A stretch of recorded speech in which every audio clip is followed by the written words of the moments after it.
Hello friends, हम हार्डमानिया का blood vascular system की स्टडी कर रहे थे।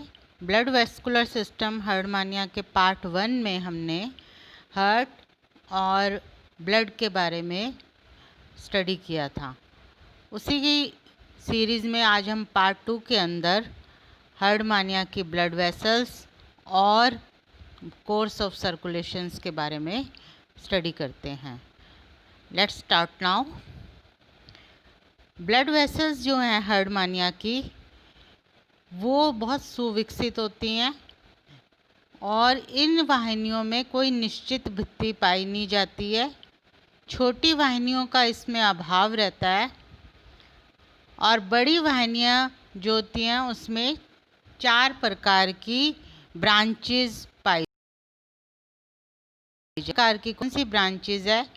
First is the ventral aorta, second is the dorsal aorta, third is the branchiovisceral vessel and the fourth one is the cardiovisceral vessel. So first now start the ventral aorta. Ventral aorta जो होता है उसे हम हिंदी में अधर महाधमनी के रूप में भी जानते हैं। ये हार्डमानिया के रुधिर तंत्र में पाए जाने वाली सबसे बड़ी रुधिर वाहिनी होती है जो हृदय के वेंट्रल साइड से निकलती है। यह महाधमनी जो होती है ग्रसनी की दीवार में एंडोस्टाइल के नीचे पूरी लेंथ में उपस्थित होती है। जो वेंट्रल टेस्ट वेसल है वो वेंट्रल टेस्ट वेसल एकदम हार्ट के पास से निकलती है और हार्ट में ब्लड की सप्लाई करती है। ये एंडोस्टाइल के सहारे चलते हुए 2 पार्ट्स में डिवाइड होती है, एंटीरियर और पोस्टीरियर हाइपोब्रैंकियल ब्रांचेस। एंटीरियर ये दोनों शाखाएं होती हैं, इनसे पेयर ट्रांसफर वेसल्स निकलती है जिनकी संख्या लगभग 40 से 56 जोड़े होती है। ये जो पेयर ट्रांसफर वेसल्स हैं वो फेरिंग्स की दीवार में स्टिग्मेटा की पंक्तियों में मध्य होकर ब्रैंकियल सैक को जाती हैं। इनकी संख्या हमने ऑलरेडी देख ली है, 40 से 56 पेयर होती है। इसके एंटीरियर हाइपोब्रैंकियल ब्रांच ये 2 सर्कुलर वेसल से जुड़ जाती है। एक का नाम है पेरिफेरेंजियल वेसल जो कि पेरिफेरेंजियल ग्रूव में जाती है। वो दूसरी का है सब टेंटिकुलर वेसल, ये ब्रैंकियल टेंटिकल्स के नीचे पाई जाती है। तो इस प्रकार से एंटीरियर हाइपोब्रैंकियल ब्रांच की 2 शाखाएं जो हमने देखी हैं, फर्दर पेरिफेरेंजियल वेसल और सब प्रत्येक स्पर्शक को एक टेंटिकुलर वेसल पाई जाती है। जो वेंट्रल एओर्टा होती है उससे अनेक सूक्ष्म वाहिनियां भी निकलती है जो पूरे इसोफेजियल एरिया को कवर करती है। तो इस तरह से वेंट्रल एओर्टा है उसकी ये 2 शाखाएं एंटीरियर और पोस्टीरियर हाइपोब्रैंकियल। डॉर्सल एओर्टा जिसे हिंदी में हम बोलते हैं पृष्ठ महाधमनी, ये रुधिर वाहिनी जो होती है ये ब्रैंकियल कोश की दीवार में पृष्ठ लैमिना के ऊपर फेरिंग्स की डॉर्सल वॉल में उपस्थित होती है। ये बिल्कुल भी हृदय से जुड़ी नहीं होती, जो कि वो वेंट्रल एओर्टा वो हृदय के समीप थी। इसमें 5 से 7 जो है वो ट्रांसवर्स 5 से 7 पेयर वो ट्रांसफर वेसल्स निकलती हैं जिन्हें वेंट्रल वेसल्स भी कहते हैं और ये सर्कुलर पेरिफेरेंजियल एवं सब टेंटिकुलर वेसल से जुड़ी रहती है। इसके मध्य भाग में भी एक न्यूरल वेसल निकल करके तंत्रिकीय जटल जो न्यूरल कम्प्लेक्स के नाम से भी जाना जाता है उसको जाती है। जो डॉर्सल एओर्टा है उसके अग्र भाग से एक छोटी डॉर्सल ट्यूबरकल को भी जाती है और 6 से 8 साइफोनल वेसल जो है वो मेंटल और ब्रेंकियल सैक्स को भी जाती है। तो जो डॉर्सल एओर्टा है उसने कवरेज किया, एक तो 5 से 7 जोड़ी ट्रांसफर वेसल्स, हम रिपीट कर रहे हैं, और एक हमने देखा सर्कुलर पेरिफ्रेंजियल वेसल्स, टेंटिकुलर है तो सब टेंटिकुलर वेसल्स, न्यूरल वेसल्स से न्यूरल कम्प्लेक्स को सप्लाई की जाती है, और आगे के भाग में टॉर्स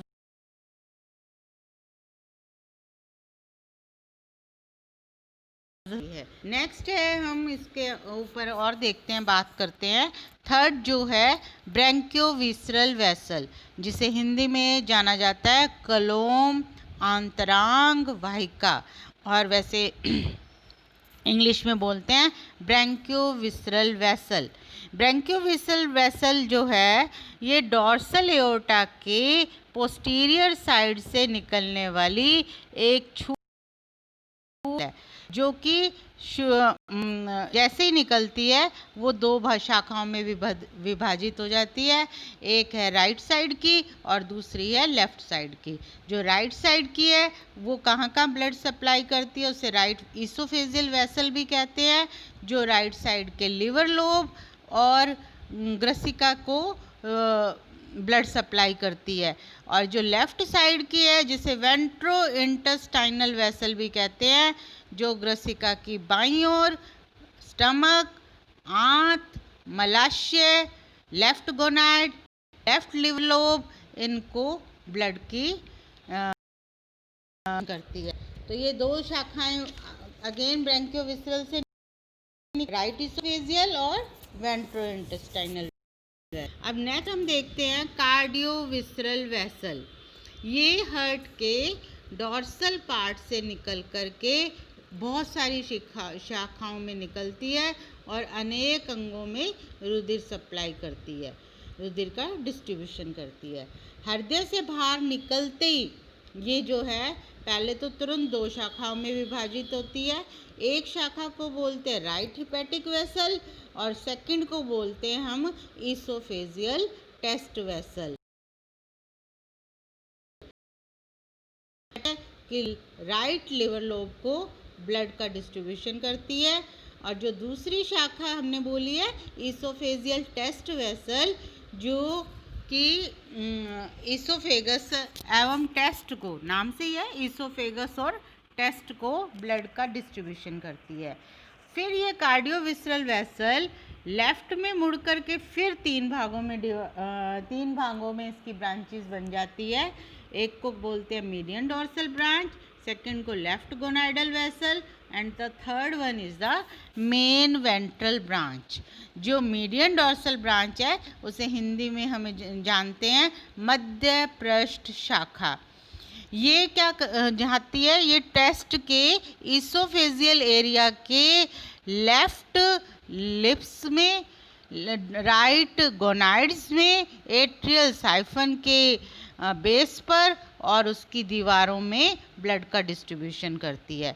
ये आगे बढ़ कर के भी क्या करती है, जो टेंटिकल्स होते हैं उनके आधार पर जितने भी सब टेंटिकुलर वेसल्स हैं या एट्रियल साइफन से साइफोनल वेसल में भी डिवाइड हो जाती है। तो ये मीडियन डॉर्सल ब्रांच ये कई तरह से 6 से 9 साइफोनल वेसल, सब टेंटिकुलर वेसल, एट्रियल साइफन, इन सब को कवर करती है।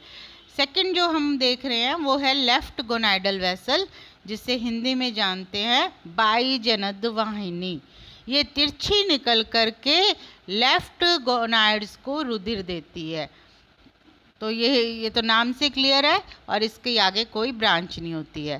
थर्ड है मेन वेंट्रल ब्रांच, जिसे हम हिंदी में मुख्य आधारीय शाखा भी बोलते हैं। ये भी 3 शाखाओं में डिवाइड हो जाती है, 3 शाखाओं में डिवाइड होती है। First is the dorsal intestinal vessel, second is the left में लिवर लोब को जाती है, को जाती है, and the second gastric vessel होती है जो कि आमाशय को रुधिर देती है। और तीसरी जो है वो डॉर्सल टेस्ट वेसल कहलाती है, जो कि टेस्ट को ब्लड का डिस्ट्रीब्यूशन करती है। तो इस तरह से 4 मेन जो हमें डिवाइड किया था ब्लड वेसल्स है, ventral aorta, dorsal aorta, branchiovisceral vessel और कार्डियोविस्रल वेसल। इसकी हमने सारी आगे की डिस्ट्रीब्यूशन भी देखा था। नेक्स्ट अब हम देखते हैं कोर्स या ब्लड सर्कुलेशन या कोर्स ऑफ सर्कुलेशन। हार्टमानिया में जो हार्ट होता है उसमें ब्लड का जो प्रवाह होता है वो नियमित करने हेतु वाल्व्स नहीं पाए जाते हैं। एक तो मेन इंपॉर्टेंट पॉइंट है इसके ब्लड सर्कुलेशन में वाल्व कि ये जो ब्लड का सर्कुलेशन है ये पेरिस्टाल्टिक वेव के द्वारा नियमित किया जाता है। पेरिस्टाल्टिक वेव को हम ज़्यादातर डाइजेस्टिव सिस्टम में पढ़ते हैं उसके बारे में कि भोजन कैसे मूव करता है इसोफेगस में, वही क्रमाकुंचन वेव द्वारा भी उसी तरह की वेव यहाँ बनती है और ब्लड की सप्लाई होती है। अब थर्ड इसका और इम्पॉर्टेंट बात क्या है कि हार्टमानिया जो जंतु है उसका संपूर्ण जंतु जगत में अपने रुधिर के जो सर्कुलेशन करता है वो नियमित रूप से एकांतर क्रम में विपरीत दिशा में भेजने हेतु विशिष्ट होता है, यानी कि डायरेक्शन बदलती रहती है ब्लड सर्कुलेशन की। जो आज डिस्ट्रीब्यूशन का काम कर रही है एओर्टा वो कल को कलेक्शन का भी काम करती है। तो इस तरह से ये नहीं कह सकते कि वेंट्रल एओर्टा खाली डिस्ट्रीब्यूशन करती है में दिखा देती है।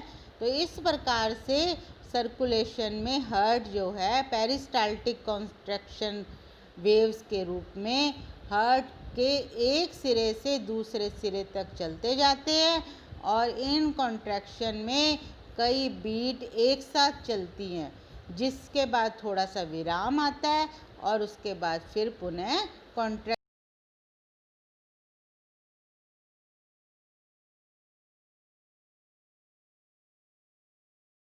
डायरेक्शन में चलती हैं। अर्थात इस प्रकार जो रक्त प्रवाह है वो एकांतर क्रम में विपरीत दिशाओं में होता रहता है, यानी डॉर्सल से वेंट्रल में या वेंट्रल से डॉर्सल। इसलिए हमने देखा है इस डायग्राम में एरो जो है वो दोनों तरफ है, यानी डॉर्सल से वेंट्रल की तरफ सप्लाई भी होती है और वेंट्रल से डॉर्सल की तरफ भी ब्लड का सर्कुलेशन होता है।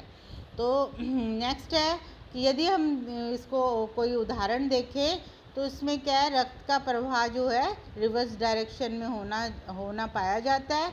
अर्थात जो धमनियाँ हैं वो शिराएँ बन जाती है, जो शिराएँ हैं वो धमनी की तरह भी काम करती रहती हैं, अर्थात ये कह सकते हैं अपना कार्य बदलती रहती हैं।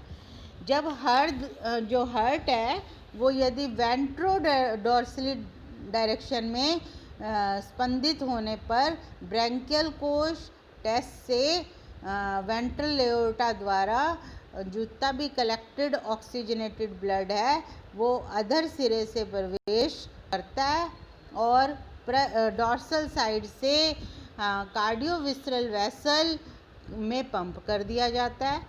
फिर ये जो वाहिका है रुधिर को टेस्ट और इंटेस्टाइन, विसरल ऑर्गन, जनन जितने भी गोनाइड्स हैं उनको वितरित करती है। फिर इंटरनल जितने भी ऑर्गन्स हैं वहाँ से ये अशुद्ध रुधिर को एकत्रित करके डॉर्सल एओर्टा को भेज दिया जाता है। ब्रैंकियोवेसल पहले डॉर्सल एओर्टा से पहले ब्रैंकियोविस्रल वेसल से होता हुआ डॉर्सल एओर्टा में भेज दिया जाता है।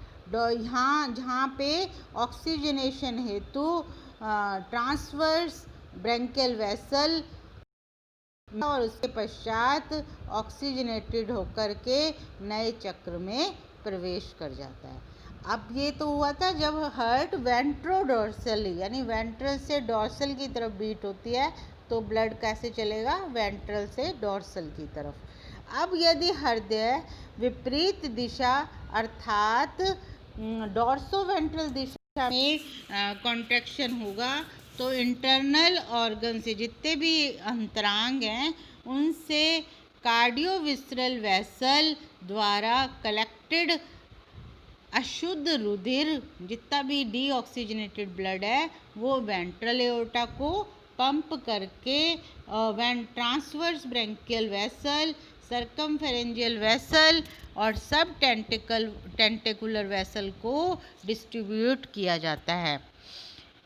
इस प्रकार ये ब्लड जो है वो फिर ऑक्सीजनेटेड हो जाता है और ये ऑक्सीजनेटेड डॉर्सल एओर्टा द्वारा संग्रहित कर लिया जाता है और फिर ब्रेंकियोविसरल वेसल द्वारा इंटरनल ऑर्गन्स को जितने भी हैं, चाहे वो हार्ट है, जो लिवर है, चाहे वो इसोफेगस है, चाहे वो गोनाइड्स हैं, उन सब में ब्लड की सप्लाई होती है।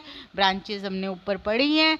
और इंटरनल ऑर्गन से अशुद्ध रुधिर जो है कार्डियोविसरल वेसल द्वारा संग्रहित करके पुनः परिसंचरण तंत्र या ब्लड सर्कुलेशन चक्र प्रारंभ करने हेतु फिर से हार्ट में लाया जाता है। तो इस तरह से एक बार ये बीटिंग होती है वेंट्रल टू डॉर्सल और सेकंड टाइम जो होती है डॉर्सल से वेंट्रल, तो ये अल्टरनेट चेंज होता रहता है। तो इस तरह से हमने आज पार्ट 2 में देखा कितने तरह की वेसल पाई जाती हैं और किस तरह से सर्कुलेशन होता है। Thank you so much.